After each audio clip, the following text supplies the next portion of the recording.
Hello दोस्तों, मैं प्रणव आपको वेलकम करता हूं मैं चैनल पे।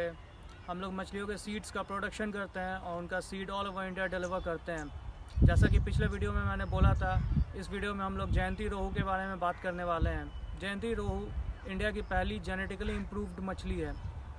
इसको 1992 में सिफा के द्वारा डेवलप किया गया था। सिफा जिसका फुल फॉर्म है central institute for fresh water aquaculture. Jayanti rohu का 17% ग्रोथ रेट ज़्यादा है नॉर्मल रोहू से।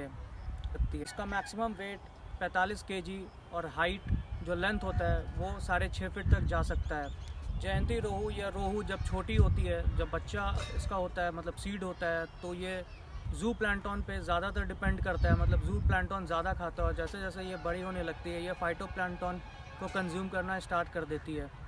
इसको खाने में आप जैसे दूसरे कार्प मछली को देते हैं, सरसों की खली, राइस ब्रान, मकई का दर्रा, एजोला, डकफीड और कमर्शियल फीड भी, वैसे ही आप इसको भी दे सकते हैं। इसका पॉलीकल्चर करना ही ज़्यादा बेनिफिशियल होता है, या किसी भी कार्प मछली को आप पॉलीकल्चर करेंगे वो ज़्यादा बेनिफिशियल होता है। मतलब 2-3 प्रजाति को मिक्स करके, जो ऊपर की लेयर की मछली हो, बीच के लेयर की मछली हो और जो बॉटम की मछली हो, सब मिला के करने पे ज़्यादा बेनिफिट रिज़ल्ट आता है। इसका पालन 1 बीघा या 1 एकड़ के तालाब में ही करना चाहिए। इससे छोटे तालाब में सक्सेसफुल प्रोडक्शन नहीं निकल पाएगा। अगर मैं इसके रेट की बात करूं तो 200-250 रुपया इसका रेट रहता है। रिटेल रेट की मैं बात कर रहा हूं, जो कि मार्केट में रहता है। अलग जगह पे अन्य अलग स्टेट में अलग अलग रेट भी हो सकता है, बट इसका रेट 200-250 ऐसा ही रहता है, थोड़ा ही बहुत अप डाउन हो सकता है। फ्राइड रोहू मछली की रेसिपी 12th सेंचुरी के संस्कृत इंसाइक्लोपीडिया में भी मेंशन किया हुआ है। इससे पता चलता है कि ये कितनी पुरानी प्रजाति की मछली है। जयंती रोहू को बढ़ने में जो नॉर्मल रोहू होता है उससे 2 महीना का समय कम लगता है। इसकी स्टॉकिंग डेंसिटी की मैं बात करूँ तो 5 से 7 हज़ार पीस आप 1 एकड़ में डाल सकते हैं और दूसरे कार्प मछली को और भी मिला के डाल सकते हैं। ये बीच के लेयर में रहने वाली मछली है, बट इसका मतलब ये नहीं होता है कि ये दूसरे लेयर में जाके अपना खाना ग्रहण नहीं करेगी, ऐसा कुछ नहीं होता है। ये दूसरे लेयर में भी खाना खाती है, बट ये ज़्यादातर टाइम अपना बीच के लेयर में ही खाना ढूंढती है और घूमती है। इसके पालन में पानी का डेप्थ का मैं बात करूँ तो 5 फीट का पानी का डेप्थ होना चाहिए। ज़्यादा पानी का डेप्थ नहीं होना चाहिए। मैंने दूसरे वीडियो में भी बोला हुआ है ज़्यादा पानी का डेप्थ होने से क्या प्रॉब्लम आती है। मैं इसमें फिर से ऐड नहीं करूँगा, नहीं तो ये वीडियो लंबी हो जाएगी। और ये नेचुरली ब्रीड फ्लोइंग वाटर में ही करती है। फ्लोइंग वाटर जो तैरता हुआ चलता हुआ पानी होता है उसमें, जैसा कि नदी में होता है। और इसको तालाब में ब्रीड कराना हो तो इसको इंड्यूस्ड ब्रीडिंग करना पड़ता है। मतलब आर्टिफिशियल ब्रीडिंग, जो हार्मोन्स दे के ब्रीड करते हैं, उस तरीके से इसको हैचरी में ब्रीड करना होता है। ये नेचुरली फ्लोइंग वाटर में ही अपना अंडा छोड़ती है। बहुत रेयरली बहुत बड़ा तालाब होगा तो कभी बहुत पुरानी मछली है, 3 साल 4 साल पुरानी, तो वो कभी कदाल अंडा छोड़ देती है या बच्चा दे देती है, बट सक्सेसफुली उसका बच्चा बड़ा नहीं हो पाता है, क्योंकि मछलियों में ये टेंडेंसी होती है कि वो अपना अंडा खुद ही खा लेती है। ये सारी मछलियों में ये टेंडेंसी होती है, ऑलमोस्ट सारी मछली में होती है। मॉनसून के सीज़न में इसका ब्रीडिंग सीज़न होता है, मतलब बारिश के टाइम।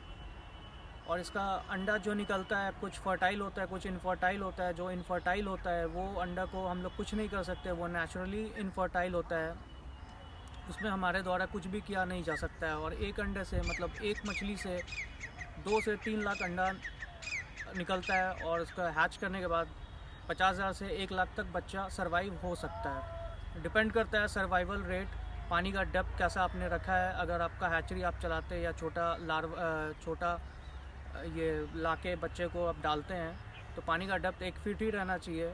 बिल्कुल जब छोटा बच्चा होता है तब की मैं बात कर रहा हूँ। और बहुत सारे और भी फैक्टर्स होते हैं। और इसका जो नेचुरल खाना हो गया डाफनिया और ये सब, जो बिल्कुल छोटा बच्चा होता है, बिल्कुल न्यू बॉर्न बेबी होता है, मैं उसकी बात कर रहा हूँ। अंडा जो इनफर्टाइल रह जाता है उसको अलग करना होता है, क्योंकि ये इनफर्टाइल अंडा दूसरे पानी के कंडीशन को ख़राब कर देता है। और जो दूसरे बच्चा जो जीवित हुआ है अंडे से निकला है वो हार्म हो सकता है, वो मर सकता है। इस कारण से जो अंडा ख़राब हो जाता है उसको हटाना रहता है। ज़्यादा जब पानी का प्रेशर होता है तब भी बच्चा सर्वाइव नहीं कर पाता है। मैं बिल्कुल न्यूली बॉर्न बेबी की बात कर रहा हूँ, 2 इंच 1 इंच के बच्चे की बात नहीं कर रहा हूँ। जो 5 दिन 10 दिन जो बिल्कुल नया बच्चा हुआ उसकी मैं बात कर रहा हूँ। तो अगर बिल्कुल छोटा बच्चा आप अपने तालाब में छोड़ रहे हैं तो उसको ज़्यादा डेप्थ ना हो पानी में। मैं रिकमेंड करूँगा को 1 इंच या उससे ऊपर ही आप बच्चा छोड़े तो ठीक रहता है, सर्वाइवल रेट हाई होता है। उससे छोटा बच्चा को सर्वाइव कराने के लिए काफ़ी एक्सपीरियंस चाहिए रहता है और काफ़ी मेहनत भी लगता है और टाइम भी ज़्यादा लगता है। एक नॉर्मल जो अंडे से निकला हुआ बच्चा होता है उसको आप फुल कल्चर करने में, मतलब 1 किलो करके अगर आपको बेचना है तो वो लगभग 18 महीने से कम तो लेती नहीं है, इतना तो लेगी ही लेगी, इससे थोड़ा ज़्यादा ही ले सकती है। 2 साल के उम्र में ये पहली बार ब्रीडिंग के लिए तैयार होती है और उसके बाद 3 साल की उम्र में इसका 50% मैच्योरिटी पूरा होता है और सबसे ज़्यादा जो इसका ब्रीडिंग का प्रोबेबिलिटी हाई होता है और सबसे ज़्यादा जब ये बच्चा देती है जब ये 4 से 5 साल की उम्र की हो जाती है। तो आप कंपेयर करेंगे जब ये 2 साल की रहेगी तो थोड़ा कम अंडा देता है, 3 साल की हुई तो थोड़ा ज़्यादा बढ़ता है और इसका एज जब 4 से 5 हो जाता है तो ये अपने मैक्सिमम ऑक्यूपेंसी पे होती है सबसे ज़्यादा जब इसका प्रोडक्शन निकल सकता है। तो एज जैसे जैसे बढ़ता है और इस हिसाब से इसका प्रोडक्शन अंडे का निकालने का भी बढ़ता रहता है। रोहू मछली अपने शरीर के प्रति किलो भार के अनुसार 2 से 2.5 लाख अंडे दे सकती है। दोस्तों, मैं उम्मीद करता हूँ ये वीडियो आपके लिए हेल्पफुल रहा होगा। ये वीडियो आपको अच्छा लगा तो वीडियो को लाइक करिए। अगर आपने चैनल को सब्सक्राइब नहीं किया तो चैनल को सब्सक्राइब करके नोटिफिकेशन बेल भी ऑन कर दीजिए। किसी भी मछली के सीड को आप हमें कॉल करके मंगवा सकते हैं। अगला टॉपिक जो रहेगा वो कतला मछली के बारे में रहेगा। Thank you.